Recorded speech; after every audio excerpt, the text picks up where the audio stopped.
Hello and welcome. This is Thomas Kevin Dolan, writer and author of Little Fag, A Journey of Self-Acceptance and Healing. And today I'm going to read chapter 3 from my book, beginning on page 23. The title of the chapter is A Sudden or Mysterious Disappearance. We lived beside an enormous field covered with tall grass, taller than I'd ever seen, growing well above my 5-year-old head. I loved watching its movement as the wind caressed the tops of its stalks. It became poetry for me. For some reason, I called it wheat. I also loved its gentleness. Laying on the ground beneath it, watching the wind move the wheat, evoked great peace in my elementary school-aged soul. Peace was a feeling that was otherwise foreign to me. It was my place to disappear. It was my haven. It was my secret garden. I would escape from my family and from the incessant noise of the radio and television. When I needed to vanish, I would seek out this field, or sometimes I sense it would seek out me. As I laid down and watched the clouds roll, this became perhaps my first connection to meditation for my 5-year-old self. I loved being able to ignore the dinnertime holler of my mum as she attempted to corral her kids. I felt accomplished, independent, but mostly safe amongst the dancing wheat.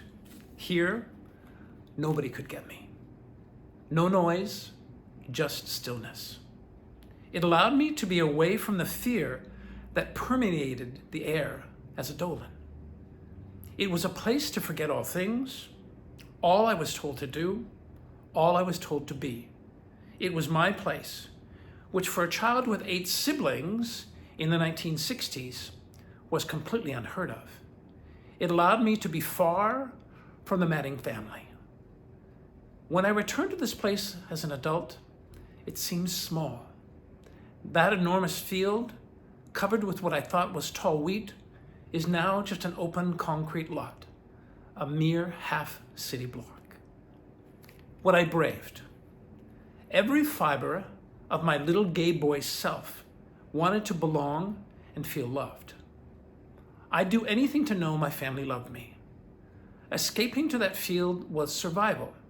In therapy, I'd learned how brilliant children can be at taking care of themselves in the midst of being traumatized. As an adult, I'd learned the toll it took for my soul for having endured that. Vanishing was the right thing for me to do. I still shudder when I remember I wasn't brave in the face of imminent danger. I was brave in the face of feeling like I was in imminent danger. I knew when violence was going to break out in my house. I knew the moment Dad stepped off the bus, a full playground field away from me, that he was drunk. I knew all hell was about to be unleashed. I knew my mom was positioning my older brothers to protect her, thereby sacrificing their childhoods to violence and a loss of their father's love. The meanness of the Dolans was disproportionately high. It was used to cover up fear, terror, and sadness. God forbid anyone outside the Dolan clan discover the truth. We'd do everything we could to keep the secret safe. I suspect this meanness we possessed as children was a learned behavior from watching adults and the dynamics between mom and dad. They were not very nice to each other at any time. Meanness wasn't fun. Meal times weren't fun. What existed was this energy of getting what you wanted onto your plate, protecting it before you could wolf it down, and sitting in silence saying nothing to one another. It was rare we'd play together. It was rare we'd play at all. And never was there any encouragement, zero actually, by our parents to do our homework. We excelled at being separate. Only the strong would survive. There were so many times I wanted to rescue all my siblings and invite them to my safe haven, the wheat field. That would never happen. I trust because at some level, all of my siblings were brilliant, that they too found their own safe spaces. What I braved most was self-care. I dared to be selfish or self-full, an expression I'd coin later in my life to feel better at being selfish. I ignored the family and instead, against all I was dysfunctionally taught, chose me. That wasn't what a Dolan was supposed to do. The unlearning. One dear friend of over 3 decades understands my desire to be alone, quiet, or in solitude. He's the first to point to the sordidness of my upbringing when he inadvertently teases me about alone time. Many in my life don't get it. They think I'm a snob, full of myself, holier than thou, or even a know-it-all. I have to admit, I can be all of those personas, but they were born out of stories made up by my 5-year-old self. It is rare for me to get an invitation to a party.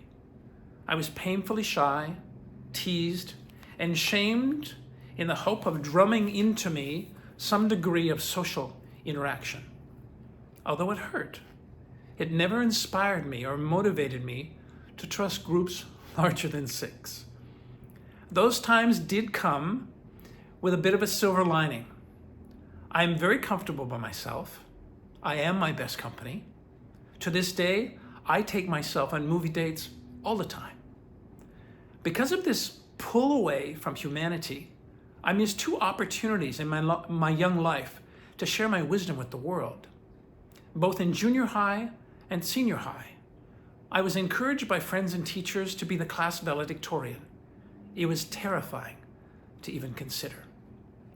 As I reflect on those opportunities where I couldn't muster the courage to speak my truth, it dawns on me that I was popular, respected, and cared for.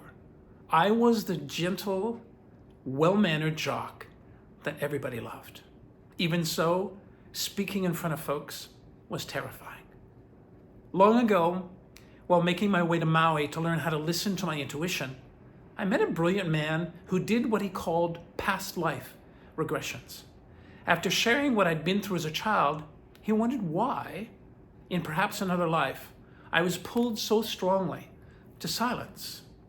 Using a form of hypnotherapy, he encouraged me to make a connection with myself, or as he accurately stated, my soul. I remembered 3 separate lifetimes. It all felt like a familiar dream as I floated through experiences I had in other lifetimes. In one lifetime, I was a girl by birth, but pretended to be a boy. In the second lifetime, I could feel the energy and wisdom of a holy master. In the third lifetime, as an old sage, I never uttered a word. After bringing me out of the hypnotic state, he lovingly asked, "How will you heal the wounds of this lifetime if you never speak?" The unlearning began after that session. I vowed to learn how to engage, to share, to trust, and to tell stories. I'm told by many of my coaching clients that my voice helps to soothe their pain. Why wouldn't I use my voice to soothe my own pain? Oh, that was a tough chapter to write. I remember it. I can feel the emotions course through me as I share it with you. Being responsible for bringing voice to oneself, particularly having no adults to teach you that might be a skill that would be really important for you as you grew up, saddens me, to this day.